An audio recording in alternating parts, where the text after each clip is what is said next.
That's a little too kazooey. You just want a more sort of almost Eve-like room, kind of glow.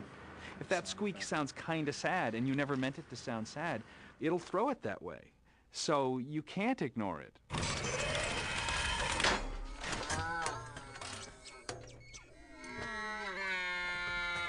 When Ben came on, he had to really figure out what's the overall language in this movie for these types of characters, and how does that fit into the overall soundscape that we're designing for the film.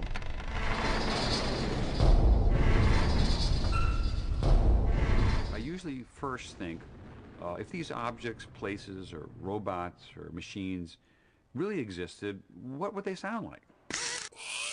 How would they be powered? What would be the actual physics of how they work? But if I find a sound isn't working within a scene, I'll abandon the science and go with what works emotionally. He's so thoughtful about these things that he creates that really almost wouldn't need a logic, except that the only reason they are great is because they have a whole logic and backstory. It's what makes what he does feel real. It makes you believe it. Wally has a multitude of motors, and he very deliberately picked out different sounds for each of these movements.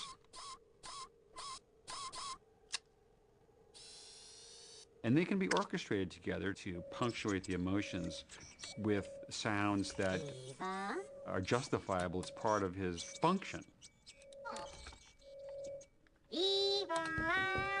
And really, once he came on and started developing the core sound of Wally, we were just like, yes, this is what we were looking for.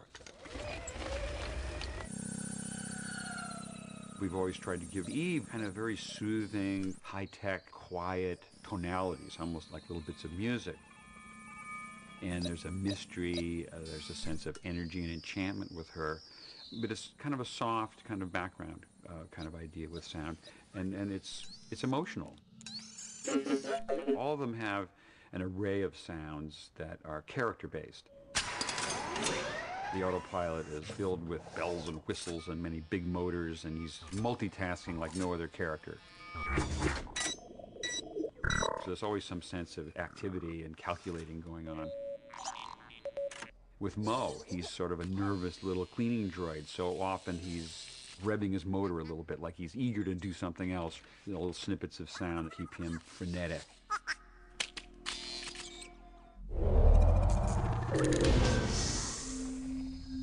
When you use sounds gathered in the outside world, the real world, and you bring them into a science fiction film, you get the credibility of those sounds to sell to the audience the reality of what's really just a very fantastic world. I heard a sound in an old war movie on TV. There was a private cranking a generator to provide power for an army radio in the field.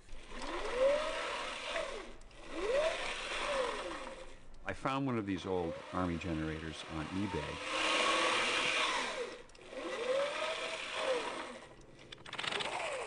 And it's the sound we use for Wally when he has to be quiet in a given scene. He's not going very fast.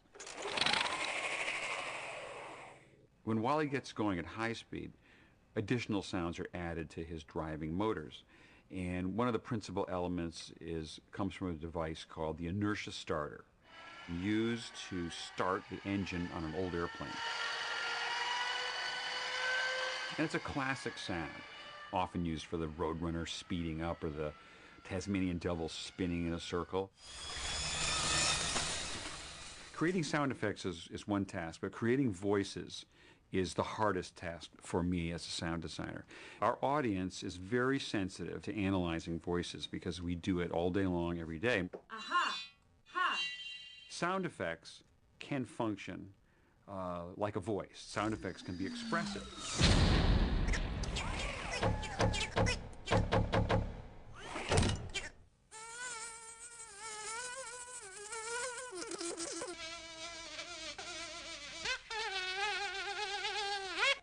Another technique would be to start with the human performance and modulate a sound effect.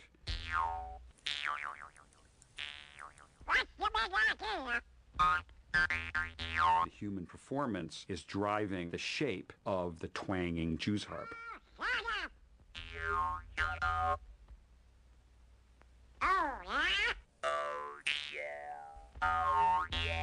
Disney was also responsible for using one of the most innovative electronic tools for modifying the human voice. Back in the 1940s, the device was called the Sonavox. And this device involved playing a sound over a small pair of speakers.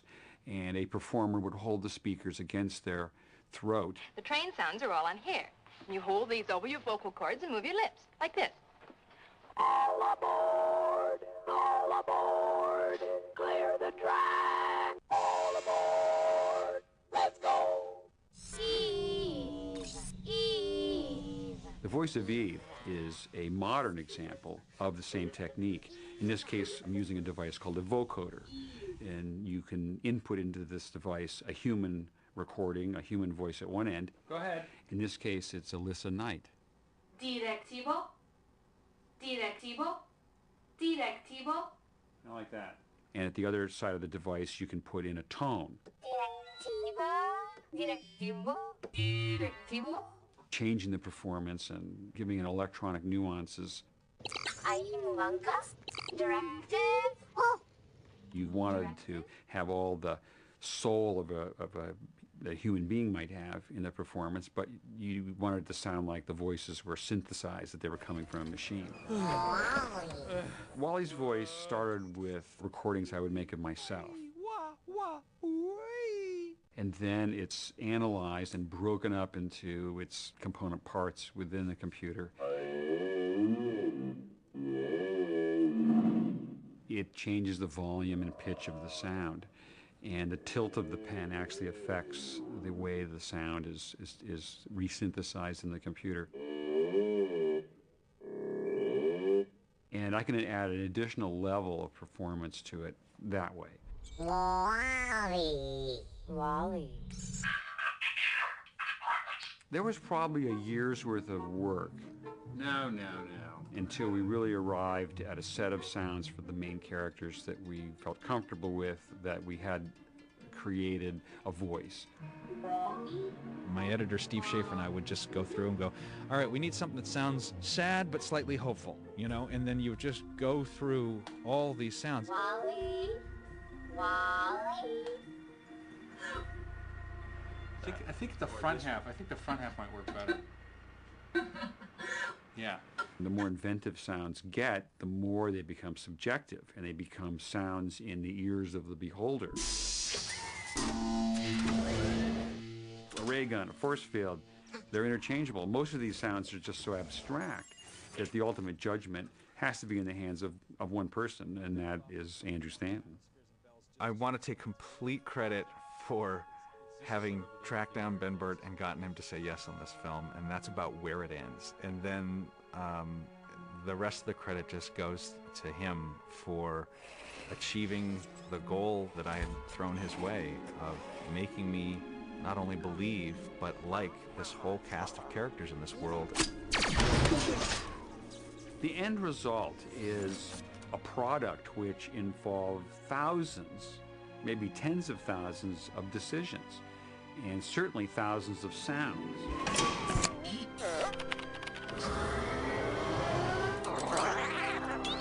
And all of these sounds add up to the world of Wally.